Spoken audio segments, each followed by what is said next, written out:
¿Cómo están? Buen viernes, bienvenidos a todos a esta tercera edición de DTV. Estamos así, medio con los pájaros volados. Es ya, bueno, el último tramo de esta Semana Patria. Mañana 25 de mayo es una jornada muy sentida para todo el pueblo argentino porque tiene que ver con justamente nuestro proceso de construcción de identidad, nuestra independencia, nuestra autogobernabilidad y una referencia importante para los tiempos en los que vivimos. Así que los actos oficiales se van a desarrollar mañana, seguramente una agenda importante, y las novedades que ha dejado una semana donde no pudimos encontrarnos porque hubo muchas comisiones, estuvimos transmitiéndola, así que esta tarde vamos a compartir con todos ustedes la múltiple información que hay muchísima información, hay muchos dictámenes, hay avances importantes, hay fecha ya de sesión y tenemos acumulada tanta información que rápidamente le voy a dar el paso a que mis colegas. ¿Cómo anda Gonzalo Solabarrieta? Bienvenido, buenas tardes. Hola Aman querida, la verdad un placer saludarte como siempre en este viernes cierre de semana previo al 25 de mayo que nos tiene a todos entre locro y pastelitos, sí, esperando por las definiciones políticas también de cómo será el día en Córdoba, ¿no? Exacto. ¿Cómo será la presencia de Javier Milei en Córdoba ante un pacto de mayo que se había anunciado aquí en el Congreso de la Nación, nada más y nada menos, cuando hizo la apertura de las sesiones ordinarias el presidente de la Nación el 1 de marzo,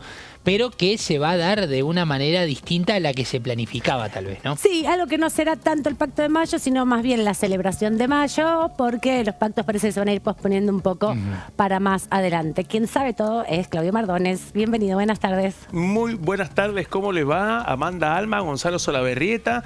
Buen viernes. Bueno, estamos en la previa de una fecha que había fijado el presidente Javier Milei como el deadline finalmente para poder llegar a la firma de un pacto de mayo. Obviamente la condición sine qua non era contar con la ley bases y también con el paquete fiscal. Lo cierto es que lo hemos venido comentando durante estas últimas semanas, luego de la doble experiencia en la Cámara de Diputados, en el Senado, los tiempos parecen estirarse a partir de una negociación que, como era previsible, desde diputados iba a abrir otros frentes y el regreso a esta Cámara. Ahí es donde ya marca la previa de lo que va a ser mañana. Por una parte, el arranque, el chocolate en la Residencia Olivos, una parte que todavía no está confirmada. Luego el Te Deum en la Catedral Metropolitana de la Ciudad de Buenos Aires. Una homilía que finalmente se realiza aquí en la Ciudad de Buenos Aires, que se iba a realizar en Córdoba. Y luego eso, el viaje a Córdoba y el encuentro en el Cabildo Abierto, en el Cabildo Cordobés, en donde, bueno, va a estar acompañado con buena parte del Gabinete Nacional, sin la presencia de otros gobernadores, salvo el anfitrión, el cordobés Martín Yarlora.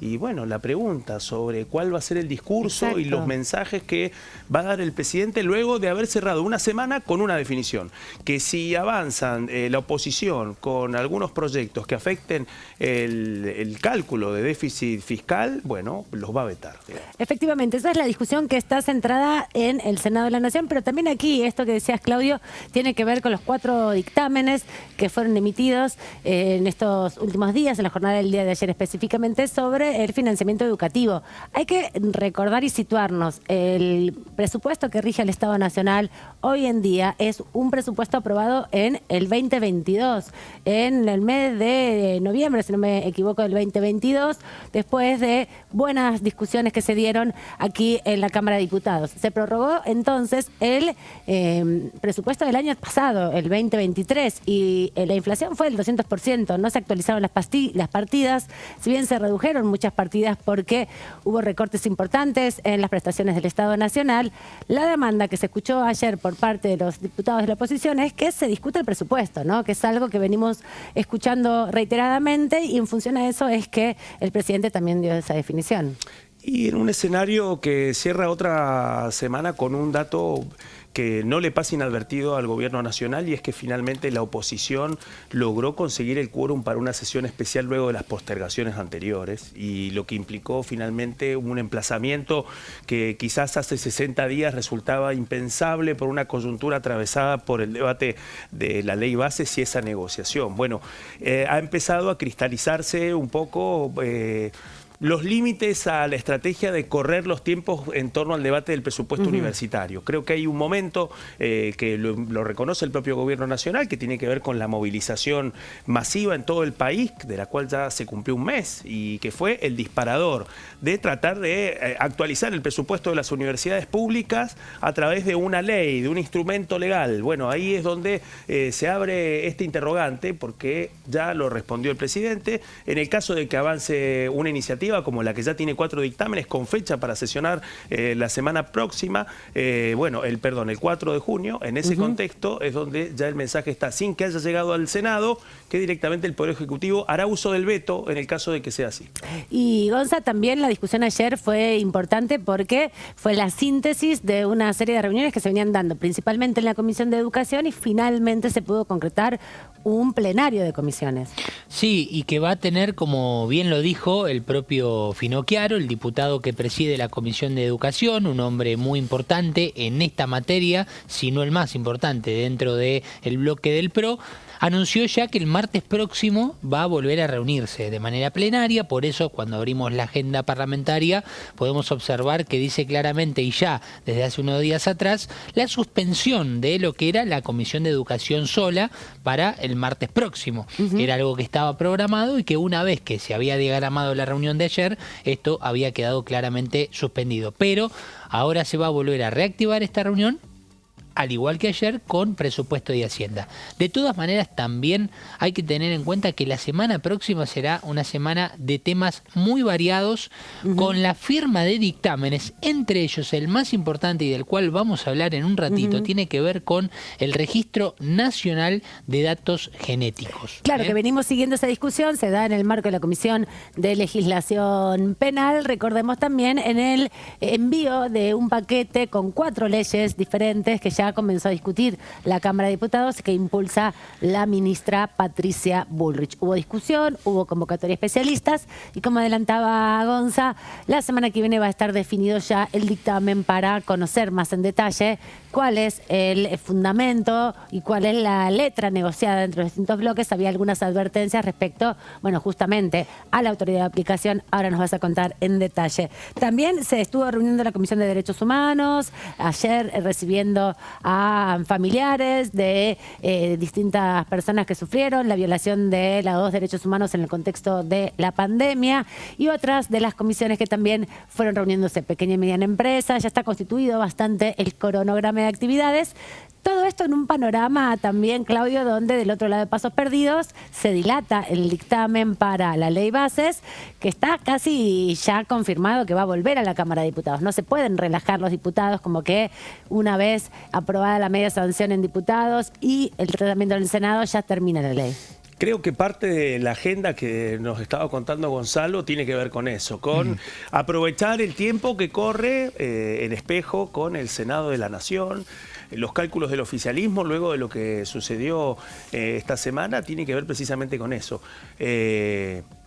No se cumplió la expectativa que tenía tanto la Casa Rosada como el oficialismo de poder llegar a un dictamen de mayoría antes de que concluyera, bueno, la previa al 25 de mayo, a este 214 aniversario del primer gobierno patrio de 1810. Bueno, en ese contexto es donde, primero, algunos lo reconocen y dicen, bueno, creemos que nos sacamos una mochila de la espalda con el tema de estar corriendo detrás de ese plazo que había previsto el presidente Javier Milei ante la última Asamblea Legislativa, y en donde planteó este sábado como la fecha límite. Lo cierto es que finalmente eso fue cambiando, los plazos han empezado a aflojarse en un marco de una negociación que en el Senado terminó de expresar algunas complejidades que ya se veían venir en diputados, pero que, bueno, finalmente terminaron de cristalizarse en el Senado. Claro, entonces se fueron diluyendo en la Cámara de Diputados y se fueron posponiendo. Creo que ahí, un poco. Más que diluirse, sucedió que hubo votaciones en capítulos y no artículos por artículos en este segundo intento, e hizo que algunos capítulos pasaran directamente y que quedara adentro un debate irresuelto en el Senado. ¿Qué es lo que puede llegar a pasar? Bueno, que la semana que viene el oficialismo haga un nuevo intento, Amanda, para poder llegar a un dictamen de mayoría mayoría y eso implicaría una semana más en términos reglamentarios y después recién llegar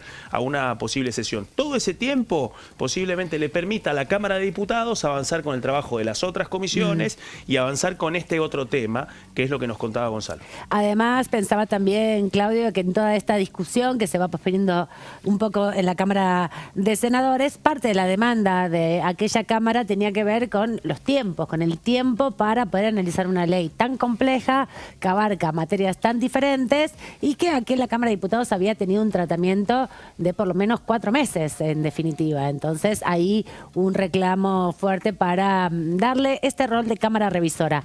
Lo que puede pasar es que si se modifica finalmente esa media sanción emitida aquí el 30 de abril, es que se tenga que volver a discutir aquí en la Cámara de Diputados y pueden insistir con la versión original o aceptar las modificaciones, que en definitiva es el trabajo que vienen haciendo ya los senadores hace varias semanas, ¿no? Sería también complicado que eso no pase. Pero bueno, paso algunas veces en la historia, veremos, ya falta un montón para eso.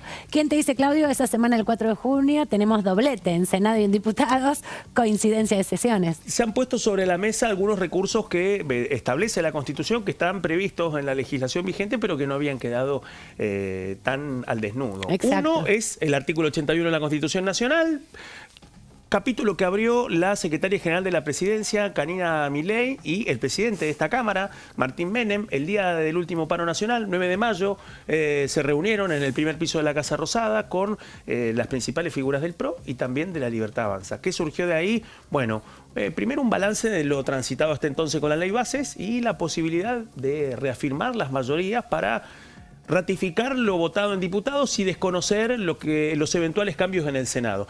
Bueno, eso parece diluirse y posiblemente eso también da otro marco a la negociación que está pasando en el Senado. Y en la otra carta sobre la mesa, el veto. El recurso que le permite al presidente de la Nación la Constitución Nacional y que en este caso, bueno, podría en el caso aplicarse, y se ha aplicado pocas veces, sucedió durante el gobierno de Cristina Fernández de Kirchner también y también durante el gobierno de Mauricio Macri. Veremos cómo va respirando la cuestión en los próximos días. Por lo pronto, vamos a repasar el testimonio de la diputada Laura Rodríguez Machado, del PRO de la provincia de Córdoba, que además es la presidenta de la Comisión de Legislación Penal, respecto a este tema, la modificación de la ley del Banco de Datos Genéticos. Bueno, actualmente existe el Banco de Datos Genéticos en la Argentina. Pasa que por una cuestión técnica, cuando se crea esta ley, se crea este banco, solamente hay disponible datos genéticos provenientes de fluidos humanos, es decir, de la sangre, saliva o semen. Es necesario incorporar nueva tecnología, que es lo llamado ADN por contacto, con la huella digital ante determinada reacción química, que es lo que se consigue con la nueva tecnología, se incorpora datos genéticos con mucho más precisión, rapidez y no de manera invasiva. ¿Esto qué va a completar? Va a ampliar el espectro de posibles involucrados en delitos, no solamente de índole personal, es decir, delitos que tengan que ver con la integridad sexual de las personas, sino también otro tipo de delitos. Así que consideramos que es un avance técnico que colabora con la solución de temas delictivos y sus sospechosos. Y Gonza, vos nos vas a contar un poco el resumen de todos estos días de trabajo. Fueron ya 3 reuniones de comisión, queda prevista otra más para la semana próxima. Sí, porque se van a reunir el martes a partir de las 17 a las 5 de la tarde, lo que son las comisiones de legislación penal y seguridad interior, para dar finalmente el dictamen, y como bien nos había anticipado la diputada Rodríguez Machado, luego de lo que había sido también una reunión de estas dos comisiones esta semana, de que bueno, iba a haber dictamen y que andaba dando vueltas uno por el cual estaban trabajando. ¿De qué se trata esta iniciativa que está dentro de las 4 que había puesto sobre la mesa la ministra de Seguridad, Patricia Bullrich? Bueno, se trata de la modificación de lo que actualmente en la Argentina existe como el Registro Nacional de Datos Genéticos. ¿Qué pasa con los datos genéticos? Bueno, recién hablaba la diputada Rodríguez Machado y hacía referencia a que en los delitos de, bueno, donde se viola la integridad sexual de las personas, se pueden utilizar las huellas digitales para este tipo de identificación, al igual que para el resto de los delitos, bueno, la sangre, la saliva, el semen. ¿Qué es lo que se quiere hacer ahora? Para todos los delitos que están dentro del Código Penal, por eso lo menciono ahí entre paréntesis el CP, abarcar a todos los delitos que están incluidos en el Código Penal para que se pueda utilizar la huella digital dentro de este registro de datos genéticos. Esto modifica la ley 26.879, que es la actual que conocemos. Solamente existe este tipo de análisis, este tipo de investigación rápida a través de la huella también incluida en los delitos contra la integridad sexual de las personas. La idea es incluir, como lo dice en el proyecto, a los imputados y a los condenados. Es decir, que no solamente sea una investigación que ya está en curso, donde se está investigando un crimen o una causa con acusados, sino además para aquellas personas que están imputados, que son posibles culpables dentro de un delito. Claro, que están en el proceso de investigación, digamos. Que están en el proceso de investigación, lo cual lo hace mucho más complejo de lo que es actualmente, ¿no? Tengamos en cuenta que pueden estar incluidas dentro del registro personas que tal vez no tengan nada que ver, pero para la investigación y para su curso puede que en algún momento tengan que poner su huella. Como un límite con la presunción de inocencia, ¿no? Ahí rayando ese. Claro, bueno, por eso mismo es un proyecto bastante ambicioso y bastante complejo. Y ahora voy a mencionar un punto también que es muy importante. Ahí lo que menciono, para explicar un poco, y dentro de los fundamentos de este proyecto que firma nada más y nada menos que el Poder Ejecutivo, es para poder comparar efectivamente las huellas en el caso de distintos hechos. Estaba, por ejemplo, anotando dentro de lo que es la redacción de este proyecto, el Poder Ejecutivo cita un ejemplo que sucedió en un asesinato a través de un asalto en el año 2019, donde en la localidad de Guaymallén, en Mendoza, recordemos, Mendoza tiene su propio registro de huella provincial. Bueno, en Mendoza, ¿qué sucedió? Entraron asaltantes a una verdulería, mataron al responsable del local, al comerciante, y a través de las huellas, en el análisis que se hicieron a través de un... cotejo. No, sí, había utilizado un material para defenderse, no sé si había sido un palo o algo, la persona asesinada, y a través de las huellas que quedaron de la persona que lo asesinó, en ese elemento con el cual se había querido defender, por eso pudieron detener a la persona que había tenido otros hechos y que habían sido reconocidos. Estaba incluido en el registro, entonces pudieron compararlo, digamos. Y con la huella pudieron comparar efectivamente, y por eso, bueno, había tenido un caso por robo simple, creo, y el otro por una problemática vinculada a la violencia sexual, por ejemplo, ¿no? Bueno, por eso se remarca la importancia a través de algunas pruebas y sobre todo de este sistema que tiene un nombre, voy a hacer el nombre efectivo. Esto tiene el nombre, se llama básicamente, lo tengo aquí, es un servicio de los Estados Unidos que se llama un software especializado CODIS, sí. Justamente, que es el sistema CODIS que se usa en los Estados Unidos y que actualmente Mendoza lo utiliza. Bueno, vamos a ir a la siguiente placa para entender algunos detalles más de este proyecto tan ambicioso. Otro de los temas, y vos, Aman, lo mencionaste. Actualmente este registro que no comprende la huella dactilar depende o está en el ámbito de defensa civil y de los derechos humanos. Ahora lo que se quiere hacer es que esto dependa del ámbito del Ministerio de Seguridad. Depende del Ministerio de Justicia, porque la Secretaría de Derechos Humanos está en el Ministerio de Justicia, así que cambian de ministerio. En Cambia de ministerio. Es la idea del proyecto. La idea es que el Ministerio de Seguridad sea quien tenga el ámbito y la correspondencia de analizar este tipo de situaciones. Bueno, la idea es que el fuero sea federal, nacional, provincial y de la Ciudad Autónoma de Buenos Aires. Se invita a la Ciudad Autónoma de Buenos Aires a que sea un adicional a lo que dice el Código Penal. Y luego, algo muy importante, obtención de muestras de oficio por resolución de fiscal o juez interviniente. Este es otro de los datos importantes y que no estaba incluido dentro de la actual ley 26.879. Esto lo hace bastante más intensivo a la hora de la investigación rápida. Me da la impresión, le da más herramientas a los jueces y a los fiscales para que puedan avanzar ante una investigación. Y hay un artículo que me pareció importante remarcarlo, traerlo a la mesa, y es el artículo 3. ¿Por qué? Porque acá se marca algo muy importante que nosotros lo mencionábamos al principio. Uno de los datos es que en el curso de una investigación judicial, que en el texto actual no lo dice de esa manera, sino que es cuando ya se está investigando, por ejemplo, un crimen o algo, directamente en la investigación judicial ya se puede tener la huella de la persona que está implicada. Claro, una medida de prueba para recuperar esa información, digamos. Para que se puede recuperar hacer en el proceso judicial. Claro, exactamente, cuando ya está imputado. Acá está, en el artículo 3 está la clave de lo que decimos, la diferencia de estar imputado o ya ser uno de los acusados.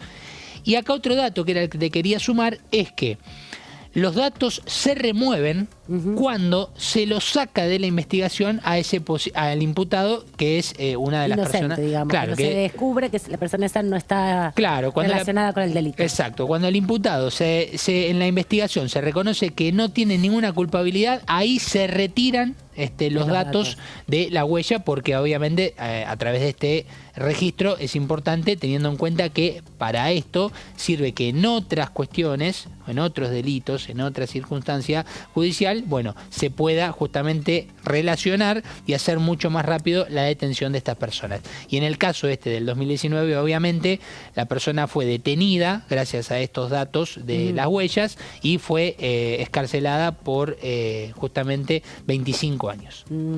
Bien, estos son un poco los procesos que se están dando en la discusión del proyecto de ley que impulsa el Ejecutivo y que seguramente la semana que viene tenga más de un dictamen, ¿no? Hay algunas críticas que se están haciendo sobre la presunción de inocencia, qué pasa con los datos, cómo se registran y cómo se resguardan, qué pasa también con la incorporación de distintos delitos a un registro que estaba vinculado principalmente con las agresiones sexuales por la reiterancia que tienen este tipo de delitos, y esta definición justamente que establece este tipo de prácticas, este tipo de desarrollo de búsqueda de datos para la investigación judicial respecto a, bueno, el resto de la ciudadanía, ¿no? Las rehuellas que pueden quedar y la implicancia que puede quedar también de una persona en una escena del crimen.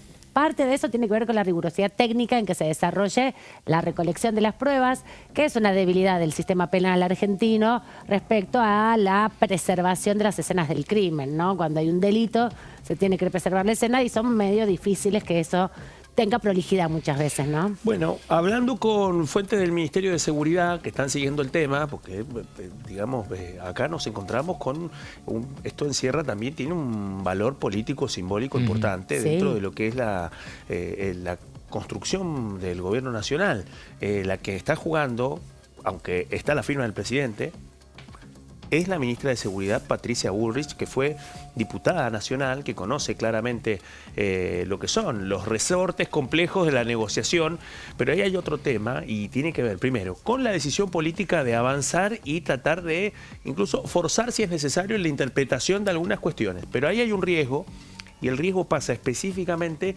por el tema de la recolección de las pruebas, por la validez de las pruebas ante la posibilidad de ser impugnadas ante la justicia. Exacto. Ahí hay un tema y ahí es donde está la gran pregunta. Hay que ver si eso finalmente va a cristalizar un debate esta semana que viene, porque puede también suceder lo que está pasando con la ley bases, que una parte de lo que no termine de cristalizarse en la discusión en diputados termine surgiendo también como un obstáculo en el Senado como Cámara Revisora. Claro, que no quede allanado el camino para que la ley termine siendo aprobada. Es la pregunta que, insisto, no pasa inadvertida para los observadores legislativos del Ministerio de Seguridad. Pensaba, sí. Ahí hay otro elemento muy cortito. Lo que decía otra figura muy importante también dentro del burrichismo, y me refiero a la diputada Laura Rodríguez Machado, una figura muy importante que además está al frente de el ámbito en donde va a llegar este momento de definiciones. ¿Por qué lo digo? Porque Laura Rodríguez Machado, en el fragmento que reprodujimos recién, dijo, hay un Banco Nacional de Datos Genéticos que existe, y eso forma parte de una de las discusiones que está latiendo en el Senado en torno al artículo 3 de la ley bases, que es la que le permite al Poder Ejecutivo Nacional tener facultades para fusionar, también para cerrar, organismos de la Administración Pública Nacional. La discusión aquí en diputados formaba una lista para preservar una serie de organismos. El Banco Nacional de Datos Genéticos no está en esa lista y forma parte de otra negociación. La gran pregunta, y que posiblemente surja esta semana que viene, como también nos estaba contando Gonzalo, es precisamente eso, que surja la pregunta de decir, bueno, a la hora de la recolección de los datos y la utilización de estas pruebas en el marco de una investigación penal por delitos sexuales, ¿cuál va a ser el rol de este Banco Nacional de Datos Genéticos que ya existe y que sería la instancia originaria para precisamente saber y garantizar la validez de esas pruebas? Veremos también cómo se va dando esta discusión. Cuando hablábamos de la validez de las pruebas y la preservación de la escena, me acordé, por ejemplo, de la escena de la muerte de Nisman, ¿no? Ahí bueno, no se preservó tanto. Muy CSI el debate. Muy CSI, exactamente. CSI. Vamos rápidamente a una pausa. Volvemos, que tenemos más información para compartir con ustedes y sobre todo anticipar lo que pasará la semana próxima.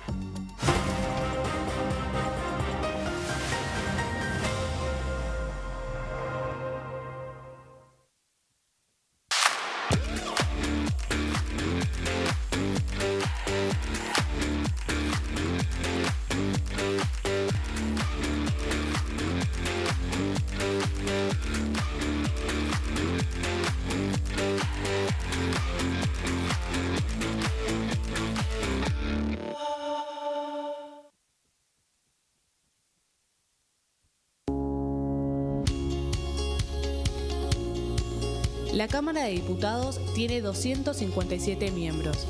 Los diputados debaten y sancionan leyes que rigen en todo el territorio nacional. Algunas de las más importantes son el presupuesto de gastos generales del Estado, el Código Civil, el Código Penal, la forma en que se rige el trabajo, las jubilaciones, entre tantas otras. Además, controla y hace un seguimiento de las políticas del Poder Ejecutivo a través de la visita de diferentes funcionarios o el pedido de informes, así como la posibilidad de realizar juicios políticos a los funcionarios. La duración de los mandatos de los diputados es de 4 años y pueden ser reelegidos indefinidamente. Desde el momento en que asumen y hasta el final de su mandato, no pueden ser acusados, interrogados judicialmente ni molestados por las opiniones o discursos que imitan desempeñando su mandato. Son requisitos para ser diputado tener al menos 25 años, 4 años de ciudadanía argentina y haber nacido en la provincia por la que se postula o haber residido en ella los 2 años precedentes. Se agrupan en bloques que expresan partidos políticos o afinidad ideológica. Existen también los monobloques integrados por un solo diputado. En este momento, millones de niños y niñas tienen desnutrición severa. Algunos están tan débiles que apenas pueden pararse, pero con tu ayuda podemos salvar a los niños. Este alimento terapéutico listo para usar está lleno de vitaminas y nutrientes esenciales que ayudan a los niños y a las niñas a recuperarse de la desnutrición. Gracias a personas como vos, ayudamos a salvar a millones de niños cada año. Da un simple paso, dona ahora y ayúdanos a seguir salvando vidas.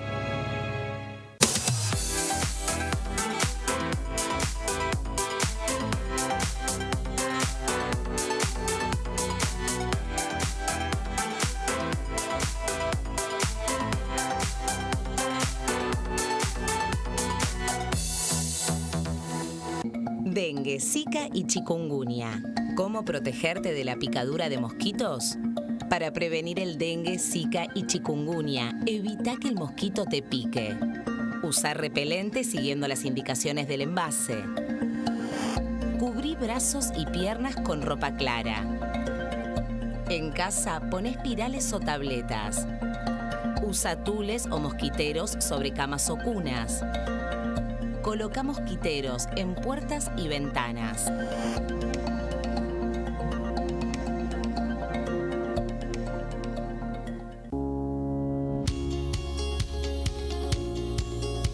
Cuando un proyecto de ley ingresa a la Cámara de Diputados, ya sea creado por un legislador, enviado por el Poder Ejecutivo o producto de una iniciativa popular, se trata primero en las comisiones correspondientes para luego ser tratado en el recinto por los diputados.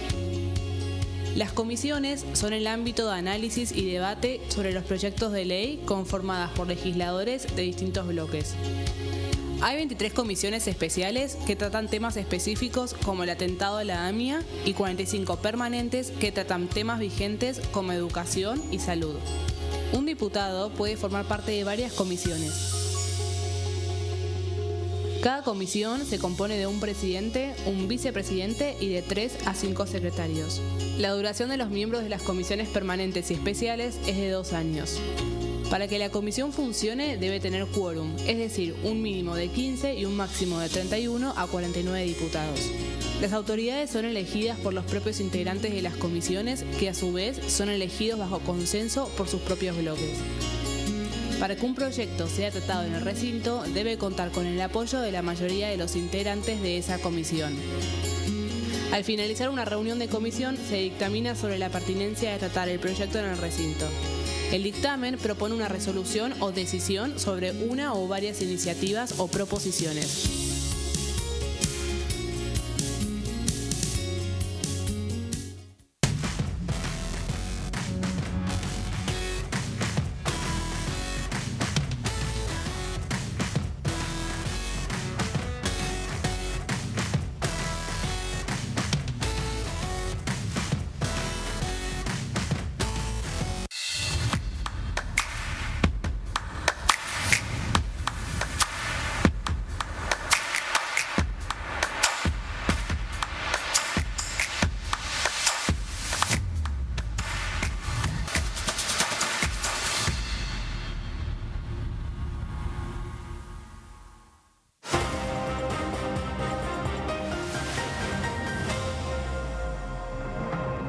Aquí estamos en la tercera edición, ya segunda media hora, para cerrar una semana muy, muy intensa con debates importantes. Comenzamos, recuerden, todo esto con una sesión este martes y devino finalmente en el emplazamiento, como repasábamos recién, la Comisión de Presupuestos junto con la Educación por el Presupuesto Educativo. Vamos a hablar con una de las diputadas protagonistas, tanto de la sesión como de estas últimas horas. Aquí en la Cámara de Diputados la presentamos de este modo.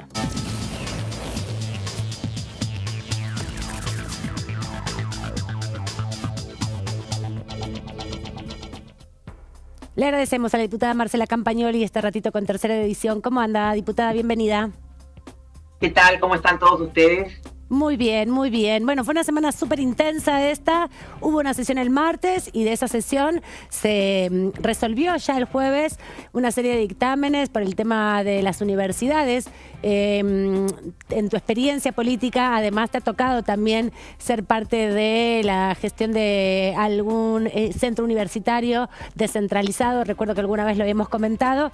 ¿Cuál es tu análisis, cuál es tu perspectiva respecto a estos dictámenes que se alcanzaron y la importancia, ¿no?, de mejorar el presupuesto educativo para las universidades?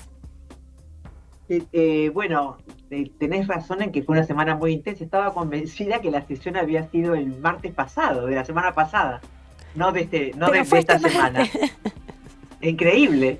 Pasan muchas cosas. Es más, me llegó una citación para el martes 4, me preguntaban, qué raro que pusimos un martes. Y entonces yo le digo, bueno, evidentemente les gustan los martes, porque la semana pasada sesionamos el martes. Yo estaba convencida que había sido la semana pasada. Lo que pasa es que he sido abuela. ¡Ah, felicitaciones! Mi primer nieta, y el viernes, y digamos como que se me descolocó un poco la cabeza. Todo pero está bueno, el martes estuve en la sesión. No leí los dictámenes, pero presumo que tienen que ver con todo el tema no estoy en esa comisión, con todo el tema presupuestario por igual para las universidades. Hoy hasta ahora lo único que sabemos es que se acordó con la UBA y la marcha fue a lo largo y a lo ancho de todo el país, no solamente de la ciudad de Buenos Aires y no solamente por la Universidad de Buenos Aires. Entonces yo adhiero a que tenemos que buscar una manera de poder financiar a todas las universidades del país. Sabemos que no hay plata, sabemos que hay ajustes, pero creemos también que la educación no puede ser una variable de ajuste nunca y que hay otros lugares de donde se puede sacar recursos como Tierra del Fuego, como el tabaco, como el juego, que este gobierno debería empezar a abordar, enfocar, ¿no?, para poder tener recursos y que no sea siempre la clase media, la educación y los jubilados los que pagan el ajuste, ¿no? Después te voy a preguntar algo más sobre la cuestión del sistema educativo y qué importancia tienen también para el desarrollo nacional, pero ya que incorporaste la cuestión del juego, quiero preguntarte, porque la semana que viene se va a estar discutiendo sobre la ludopatía y yo sé que tenés un proyecto que venís impulsando fuertemente sobre la preocupación por las apuestas o la adicción de los jóvenes a las apuestas deportivas que están tan masificadas en estos años, en estos tiempos, sobre todo las apuestas digitales. Sí, me invitaron a exponer como autora de proyecto en la Comisión de Adicciones el martes a las 12 del mediodía. Sí, vengo trabajando este tema cuando nadie hablaba de ludopatía el año pasado y a raíz de ello, de que el año pasado, mediados, primera mitad del año pasado, cuando presenté el proyecto, muchos medios lo levantaron y bueno, de distintos colegios me convocaron por el problema que hoy es la ludopatía en los jóvenes. Los colegios se dieron cuenta, algunos colegios que tienen servicio de comedor, cuando veían que los chicos seguían de largo sin pasar por el comedor y avisaban, y entonces le comunicaban a sus padres, mire que Juancito no está yendo al comedor, no está almorzando, sigue de largo en el recreo.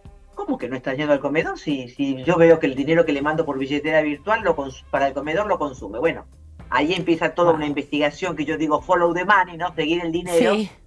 Y que empieza a darse cuenta a los padres que sus hijos estaban empezando a experimentar un principio de ludopatía que desgraciadamente en muchos casos, yo hoy escuchaba a un periodista deportivo que escribió un libro sobre este tema y que estaba siendo entrevistado en un medio nacional, que decía cómo él había perdido 10 años de su vida involucrados en la ludopatía, había perdido el equivalente a 3 departamentos, y hoy estamos viendo en los jóvenes casos de suicidio, estamos viendo casos de ansiedad y de problemas con la salud mental por esta adicción que les genera aislamiento, retirarse de sus hábitos habituales, endeudarse, mentir, engañar, y todo esto, bueno, el proyecto del cual yo voy a exponer el martes es solamente porque me dijeron, bueno, vos sos la única que en tu proyecto hablás, porque yo presenté ahora, hará 15 días, uno específico de ludopatía infantil. ¿Por qué?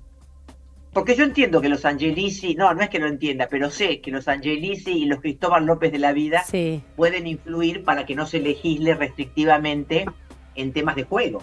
Sí. Y eso influye a distintos mucho poder de lobby. ¿Cómo? Tienen mucho poder de lobby. Exacto. Pero el tema de ludopatía infantil, si nos abocamos específicamente a ludopatía infantil, por eso que presenté uno específico solo de ludopatía infantil, yo creo que los distintos víctimas de estos lobbies no van a poder mirar para otro lado. Porque Bien. Hoy en todos lados se está hablando de ludopatía infantil, en todos lados están preocupados padres, docentes, familiares, amigos, por lo que está pasando con los jóvenes, por la adicción que genera esta apuesta online en el momento en que está transcurriendo el partido. En tiempo real. Como por más que sean pocas cantidades de dinero, son muchas cantidades de dinero. Hará cosa de 15 días le mandamos una carta, distintos legisladores de la coalición cívica, al Banco Central y a 33 billeteras virtuales para que ciñan los requisitos para la verificación de identidad de las billeteras virtuales y que empiecen a hacer la trazabilidad del dinero, todas las microtransacciones que hayan. Y bueno, tuvimos una reunión esta semana con una de estas billeteras virtuales que nos dijo que sí, que están esmerándose en la plataforma para que todas las cuentas de menores, que son a partir de los 13 años pueden tener los menores una cuenta, puedan tener un seguimiento del tutor, porque el padre o tutor tiene que autorizar a que el menor tenga una cuenta, una billetera virtual, puede hacer un seguimiento del dinero del hijo, y ellos ya han empezado a bloquear destinos de dinero, que es evidentemente por el código que tiene ese receptor del dinero, es un lugar de apuestas online, para empezar a hacer, porque esto tiene que ser un abordaje integral. Nos juntamos la semana pasada con el episcopado, como señor Ojea, que están muy preocupados porque lo que le dicen los sacerdotes de los lugares más vulnerables es que los chicos están jugando para poder consumir Paco. Es decir, por lo que obtienen de ganancias, empiezan a consumir Paco. Entonces, es todo que tenemos que abordarlo integralmente, por eso es que yo hablo en mi proyecto de la concientización y de empezar a dar herramientas a docentes, pero también a padres, para poder abordar esta problemática que se está llevando puesto a nuestros jóvenes. Se los está llevando puesto. Quería preguntarle, diputada, justamente porque recuerdo que el proyecto que estabas impulsando el año pasado tenía que ver con limitar los horarios para que se puedan hacer esas apuestas. Exacto. ¿Qué estrategias encontraste, más allá de la capacitación, que es algo fundamental, que además el Estado tiene que hacerse cargo, respecto a esto, a posibilidades de limitación de algún modo? Hay varias limitaciones. Yo la vez pasada estaba en la Comisión de Familia cuando vino la defensora del niño, sentada al lado de Tolosa Paz, y le pregunté si las tarjetas alimentarias tenían alguna restricción. Me dijo que no. Es decir, hoy se puede estar apostando con una tarjeta alimentar, por ejemplo. Entonces yo en mi proyecto, el del año pasado, y reafirmo en el de este año, es que se restrinjan los medios de pago. Es decir, que no puedas pagar con una tarjeta de crédito para no endeudarte, y que no puedas pagar con una tarjeta, cualquiera sean las que te brindan el ANSES o el Potencial Trabajo, o cualquiera de las tarjetas que se utilizan para dar ayudas a las familias. Por otro lado, restringir los horarios de publicidad. Hoy vos abrís el diario, un diario online, y te aparecen como unos 10 o 15 segundos de una publicidad de distintas apuestas online o casinos online para que te registres. Te dan 15.000 pesos de bienvenida para que empieces a jugar. Eso es totalmente invasivo. Vas al cine, una cadena de cines tiene a Zaira Nara diciéndote, vení a jugar, que es maravilloso. Franchella haciendo publicidad de la selección diciendo, sentate a jugar y apostar. Es decir, es terrible lo que está pasando. Hay un bombardeo, vos vas al subte y hay publicidad de apuestas online, los colectivos, y además se está asociando el deporte con las apuestas online. Claro. A mí me duele ver a la camiseta de la selección o a las camisetas de los partidos de fútbol que sigo, que me gustan, publicitando no ya su camiseta, sino a Codere o a otra empresa de juego. Entonces, prohibir el juego. ¿Te acuerdas que en una época se hizo toda una campaña con el tabaco para que no pueda estar asociado al deporte? Bueno, y nunca más hubo publicidad asociada a ninguna marca de cigarrillos en ninguna camiseta deportiva. Bueno, queremos hacer lo mismo ahora. Yo impulso a hacer lo mismo, que no podamos asociar la ludopatía, es decir, el juego, las apuestas online, ni con influencers, que hoy se les paga a los influencers para que se muevan, se muestren jugando y mostrándose exitosos, para que no se pueda asociar con el consumo de bebidas alcohólicas, tampoco que es un disparador muy pernicioso, que no se pueda asociar con el deporte, con ningún tipo de deporte, en la publicidad, y que restringir los horarios. Es decir, en otras partes del mundo ya se han restringido los horarios de publicidad de apuestas online para la madrugada. Y algunos casinos físicos solamente tienen publicidad en las puertas de sus casinos, no tienen publicidad en la calle. Bien. Hoy tenés publicidad por todos lados. Hoy todo el mundo está tentado de registrarse para recibir la recompensa por registrarte y empezar a consumir apuestas online, lo cual es sumamente adictivo, lo cual es un engaño, porque no le dicen a la gente que la casa siempre gana, que la cantidad de casinos y hoteles que se han construido en el mundo han sido con lo que han apostado la gente, ¿sí? Porque siempre pierden. Vos podés ganar al principio, que es lo que te hacen muchas maquinitas, te hacen al principio ganar. Vos podés estar jugando, lo decía el otro día Julio López, el periodista que habla de ciberdelito, que vos podés estar en algunas plataformas jugando a la vez con 17 maquinitas tragamonedas. Entonces en algunas vas a perder, pero en otras vas a ganar. Claro. Entonces eso te ilusiona para seguir jugando. No, es sumamente adictivo, sumamente peligroso, y tenemos que estar atentos porque es algo que es silencioso. Vos no te das cuenta que tu hijo está jugando. No te das cuenta. No, hasta que recibís la cuenta de la tarjeta. Exactamente, o hasta que recibís un llamado amenazante, porque hoy lo que más está creciendo son las apuestas ilegales. Entonces las apuestas ilegales son muy peligrosas porque atrás hay mafia. Gracias. Entonces sabemos que atrás del juego hay mafia y te reclaman el dinero de la peor manera. Gracias, diputada, por este ratito, por traernos toda esta información, y bueno, que este fin de semana puedas disfrutar de tu nieta y que puedas también celebrar el 25 de mayo con ella. Hasta luego, muchas gracias. Hasta cualquier momento. La diputada Campagnoli, que va a ser protagonista de los próximos días cuando se reúna el martes la Comisión de Adicciones, justamente para abordar la problemática de la ludopatía. ¿Querés que repensemos, Gonza, las comisiones que va a haber la semana próxima? ¿Te parece bien? ¿Cómo no? Porque va a haber por lo menos algunas el día martes por ahora. ¿Cómo no? Sí, hay muchas el martes y también habrá algunas el miércoles, inclusive con algunas firmas de dictámenes. Recordemos que va, por ejemplo, a tener la oportunidad de dictaminar en la comisión del martes legislación del trabajo. Va a comenzar a las 10 de la mañana la actividad del martes. Hablando con el entorno del diputado Martín Tetas, recordemos, él tiene un proyecto para lo que fue, después de un gran análisis que se hizo en países como Estados Unidos, Irlanda y demás, de reducir la jornada de trabajo semanal de 5 días, como es actualmente, a 4. Epa. Es un estudio Vuelve que se ese tema. hizo. Sí, vuelve ese tema en cuestión de días, no de horas semanales, que recordemos bueno, sí, pero es parecido. Repensar el mundo del trabajo en Exacto. algún sentido. Sí, básicamente porque es mucho más eficaz el trabajo que se hace en menos días y demás. Es un estudio que se hizo durante 12 meses, no es ninguna tontera ni ningún análisis que no llame a la verdad de lo que ha sido este estudio que se realizó en varios países del mundo. Después también tendremos la oportunidad de tener el dictamen de un proyecto de Julio Cobos, que es para que en los comercios se pueda brindar la propina de manera digital. Este es otro de los proyectos que tengo entendido, por lo que pude hablar con el entorno de la presidencia de esta Comisión de Legislación del Trabajo, se va a dictaminar este proyecto. Así que un lindo debate, y el otro de los 4 días semanales para imponerlos, o del debate en general, se va a empezar a debatir, se va a empezar a informar acerca de esto. Después, al mediodía, se va a realizar la Comisión de Adicciones, como dijo Campagnoli, donde va a estar invitada ella para exponer en uno de los proyectos.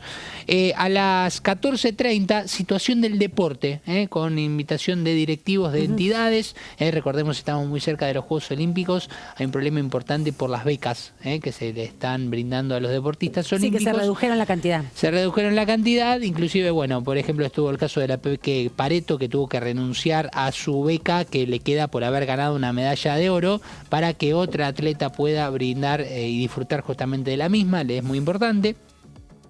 A las 5 de la tarde, recordemos, la comisión, porque se va a buscar el dictamen de este proyecto del registro de datos genéticos en la República Argentina, en la Comisión Conjunta de Legislación Penal y Seguridad Interior, y luego también se va a reunir legislación penal para tratar varios acuerdos internacionales.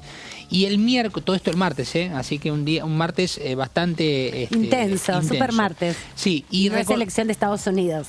Sí, exactamente. Y el miércoles, recordemos entonces, van a estar reuniéndose la Comisión de Discapacidad a las 10, a las 10:30, Comunicaciones e Informática y Defensa del Consumidor. Recordemos que esto va a ser en el contexto de las empresas de comunicación e informática, para que el consumidor no tenga ninguna problemática, por ejemplo, a la hora de pagar.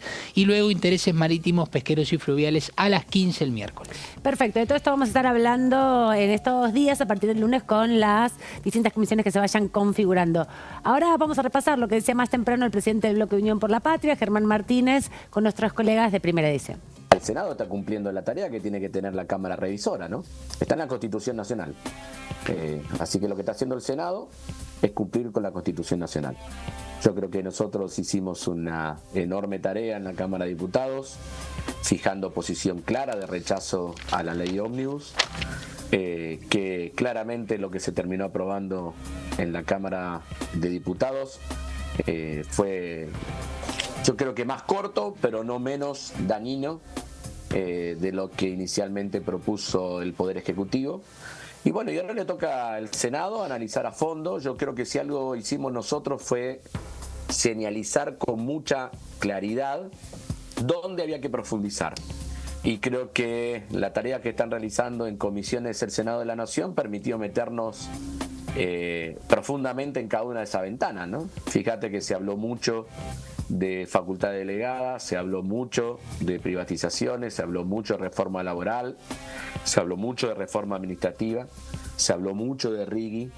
Bueno, y esta semana empezaron a hablarse más los temas fiscales que todos conocemos, el blanqueo, este hecho inédito, insólito, de que vuelvan a pagar ganancia a los trabajadores de la cuarta categoría y que le bajen las alícuotas de bienes personales al escalón más alto, a los 130.000 contribuyentes de bienes personales de escala superior. Realmente insólito, innecesario. ¿No? Me parece que...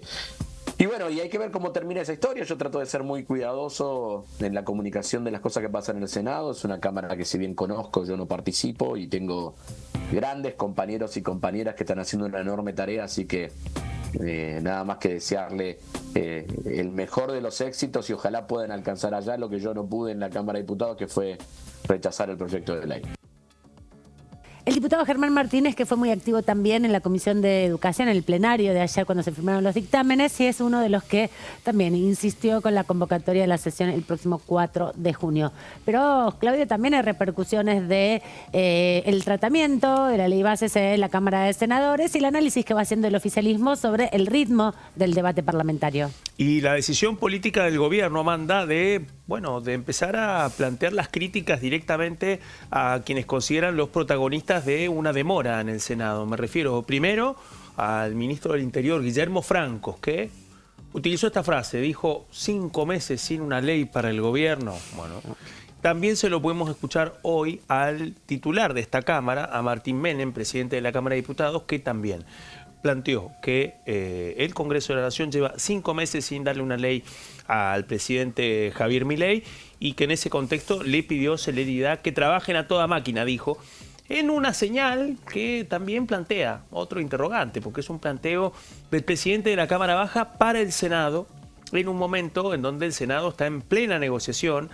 tratando de ver si la semana que viene pueden llegar a un dictamen, y también el silencio de la vicepresidenta Victoria Villarroel en este contexto. Hay que ver qué es lo que va a pasar mañana, pero quizás estas declaraciones son un anticipo de parte del mensaje que puede llegar a tener el presidente Javier Milei, que apenas volvió de España, dijo, sin ley bases no hay pacto de mayo, ratificó lo que dijo originalmente en este Congreso de la Nación, en la última Asamblea Legislativa, el 1 de marzo, cuando planteó que volvía a enviar un nuevo proyecto de la ley bases luego del naufragio del primer intento, pero que la expectativa era eso, contar con la ley bases y el paquete fiscal transformados en ley antes de mañana, mañana 25 de mayo, 214 aniversario del primer gobierno patrio, y la fecha que eligió el presidente Javier Milei para firmar un pacto que se postergaría para junio o para julio, pero que no frenó la escena ni el acto que está previsto para mañana en la capital cordobesa, provincia en donde Javier Milei en la segunda vuelta en el balotaje obtuvo el 73% de los votos. Así que en ese contexto es donde vemos a un presidente que mañana que va a protagonizar un acto importante, que también va a estar en la ciudad de Río Cuarto, en el sur de la provincia, también para participar de un desfile militar, y que en ese contexto, el foco no solamente va a estar en este feriado patrio, sino también en lo que diga el presidente en este escenario que va a ocupar mañana en la tarde en la capital cordobesa. Efectivamente, y porque justamente se están preparando todas las actividades respecto al 25 de mayo, la orquesta del Congreso de la Nación va a posponer para el día lunes 27 su habitual concierto mensual aquí en el Salón de los Pasos Perdidos, pero se va a trasladar al Senado de la Nación. La orquesta de la Cámara del Congreso ofrecerá el concierto al Cabildo, en relación obviamente a la semana de mayo, con entrada libre y gratuitas, pero el lunes 27 a las 19:30 horas, en el Salón de los Pasos Perdidos, como decimos siempre, en Rivadavia 1864. Hay que recordar que el maestro Sebastiano Di Filippo es el que lleva adelante la orquesta que se creó allá por la década de los 90, y todos los meses, los viernes, realiza un concierto abierto a la comunidad. Así que vengan tempranito si quieren participar de este concierto al Cabildo, en relación específicamente con el aniversario del 25 de mayo. El lunes 27 empiezan a acercarse al Congreso alrededor de las 19 para poder entrar, porque se llena muchísimo y muy rápidamente. Hasta aquí llegamos con la tercera edición. Gonzalo Solabarrieta, gracias. Buen fin de semana. Nos vemos en cualquier momento. Buen fin de semana, Man. Como siempre, un placer. Claudio Mardones. Nos vemos enseguida, en instantes. Hasta pronto. Nomás. Hasta pronto. A ustedes los dejamos con la continuidad informativa de Diputados TV. Nos vamos a quedar aquí un ratito más reemplazando a nuestro compañero Fernando Fraquelli, a quien le mandamos un beso muy, muy grande por estas horas. Y nos reencontramos en instantes y la semana que viene, el lunes, nuevamente con tercera edición.